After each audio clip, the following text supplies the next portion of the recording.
শিশু রামিসাকে কেন্দ্র করে বিএনপিকে ক্ষমতা থেকে সরানোর এক মধুর স্বপ্ন দেখেছিল জামাত এনসিপি জোট এবং সেভাবেই তারা কাজ করেছিল।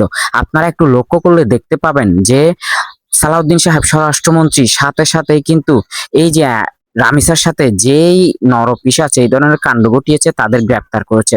গ্রেপ্তারের পরে এবং সর্বোচ্চ দ্রুত বিচারের ব্যবস্থা করতে যাচ্ছে সরকার, কিন্তু তা না মেনে রীতিমতো মব তৈরি করতে তারা সচেষ্ট হয়েছিল এবং জামাত শিবিরের যারা অ্যাক্টিভিস্ট আছে তারা মবের জন্য উস্কে দিচ্ছিল ফেসবুক থেকে শুরু করে সামাজিক মাধ্যমে, যেন মব তৈরি করা হয়, যেন সালাউদ্দিন সাহেবকে সরিয়ে দেওয়ার একটা পরিকল্পনা তারা করে এবং সেই সাথে সরকার পতনের আন্দোলনের দিকেও যাওয়ার একটা ধাপ তারা এগিয়ে যায়। কিন্তু তাদের সেই প্ল্যান এবং তাদের সেই পরিকল্পনায় পানি ঢেলে দিয়েছিল প্রধানমন্ত্রী নিজেই। তিনি গেলেন রামিসার বাবা মার কাছে, তাদেরকে সান্ত্বনা দিলেন এবং এমন ভাবে আশ্বস্ত করলেন সবার আগে বিচার প্রায়োরিটি, আগে বিচার করব তারপর অন্য কিছু। আর এইসব কিছু মানে সুন্দরভাবে গোছালোভাবে গুছিয়ে নিয়েছেন এত প্রপাগান্ডা মিথ্যাচার প্রধানমন্ত্রী নিজেই।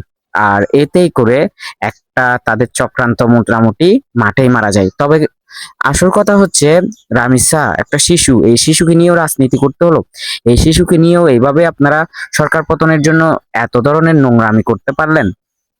যাই হোক, আমরাও চাই রামিসার যে সঠিক বিচার যেন রামিসার পরিবার এবং রামিসার আত্মা পায়। উই ওয়ান্ট জাস্টিস এবং খুব দ্রুত এই বিচার